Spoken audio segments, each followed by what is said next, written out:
السلام علیکم ورحمۃ اللہ وبرکاتہ۔ میرا نام عریبہ فاطمہ ہے۔ میرا آج کا موضوع حضرت نوح علیہ السلام ہے۔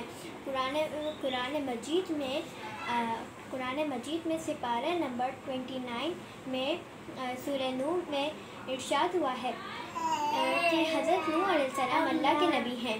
حضرت نوح علیہ السلام کو اللہ سبحانہ و تعالیٰ نے لمبی عمر عطا فرمائی۔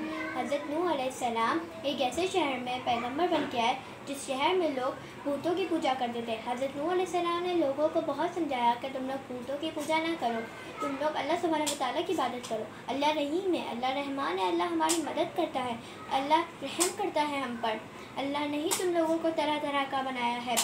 اللہ کی بات مانو، اللہ کی عبادت کرو، مجھے اپنا پیغمبر مانو۔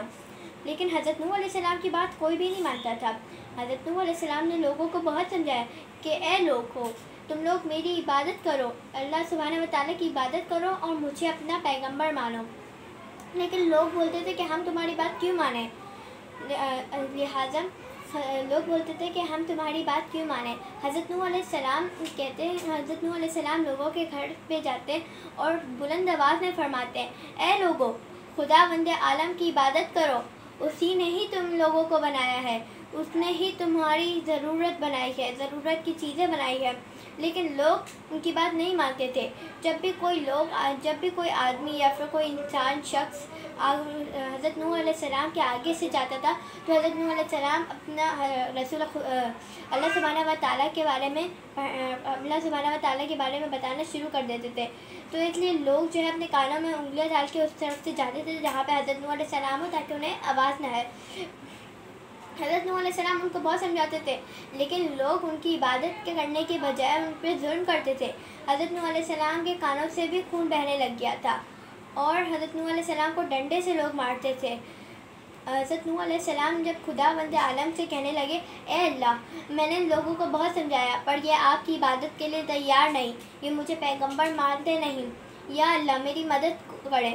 اللہ سبحانہ و تعالیٰ نے پیغام پہنچایا حضرت نوح علیہ السلام کو، اے نوح، تم ایک درخت لگاؤ اور کچھ لوگ جو تمہارے شیعہ ہیں ان کی مدد سے تم اور درخت لگاؤ، ان کو بھی کہو کہ وہ بھی درخت لگاؤ اور تم بھی ایک درخت لگاؤ۔ حضرت نوح علیہ السلام نے اپنے لوگوں کو کہا کہ تم لوگ خدا کے پیغام کی تعمیر کرو اور تم لوگ بھی درخت لگاؤ، میں بھی درخت لگاؤں گا، تم بھی درخت لگاؤ۔ بالآخر جب درخت بڑے ہو گئے تو حضرت نوح علیہ السلام اللہ سبحانہ و تعالیٰ سے عبادت کرنے لگے اور کہنے لگے، یا اللہ، جو درخت آپ نے کہا تھا وہ میں نے لگا لیے۔ حضرت نوح علیہ السلام سے اللہ سبحانہ و تعالیٰ فرماتے ہیں، اے نوح، اب جو تم نے اور تمہارے شیعوں نے جو درخت لگائے تھے ان درخت سے تم کشتی بناؤ۔ حضرت نوح علیہ السلام کی بات مان کر حضرت نوح علیہ السلام کے جو لوگ اور وہ حضرت نوح علیہ السلام انہوں نے کشتی بنائی۔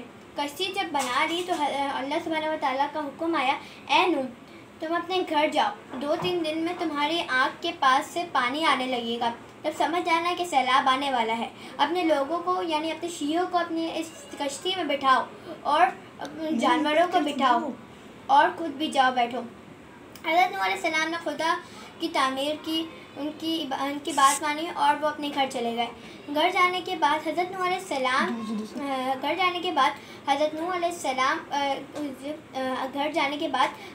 السلام نے دیکھا 2-3 دنوں کے بعد جو ہے ان کے گھر پہ آنکھ کے نیچے سے پانی آنے لگ گیا۔ حضرت نوح علیہ السلام نے جیسے ہی یہ دیکھا تو وہ باہر گئے اور اپنے شیعوں کو بولا کہ تم لوگ کشتی میں بیٹھو۔ حضرت نوح علیہ السلام نے اپنے شیعوں کو بولا کہ تم لوگ کشتی میں بیٹھو اور جانوروں کو بھی کشتی میں بٹھایا۔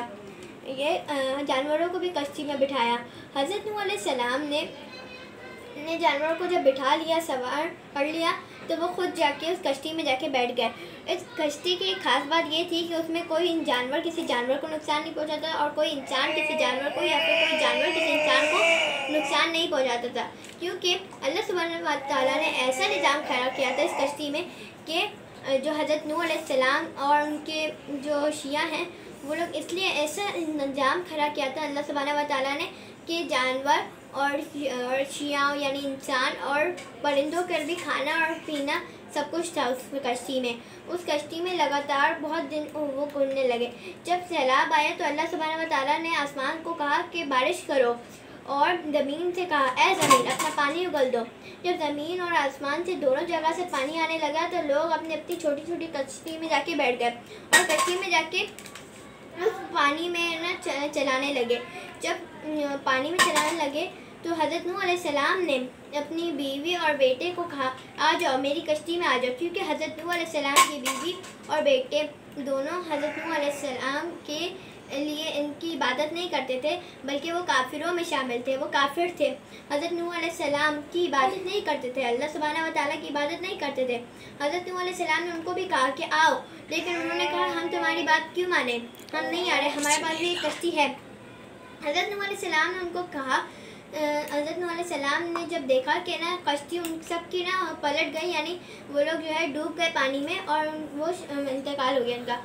تو بالآخر جب حضرت نوح علیہ السلام نے اپنی کشتی چلتے رہے، ان کی کشتی بہت دیر تک چلتی رہی. انہوں نے ایک پنچھی کو بھی بھیجا تھا کہ آپ جائیں اور جا کے دیکھیں کہ کہیں اور کوئی جگہ ہے جہاں پہ وہ لوگ بسر کر سکیں. لیکن جب وہ پنچھی کبوتر گیا تو وہ واپسی نہیں آیا. تو انہوں نے کوے کو بھیجا. جب کوا وہاں پہ گیا تو اس نے بتایا، کوے نے بتایا کہ وہاں پہ ایک پہاڑ کی چوٹی ہے. اس پہاڑ کی چوٹی میں جا کے ان کی کشتی رک گئی. اللہ حافظ.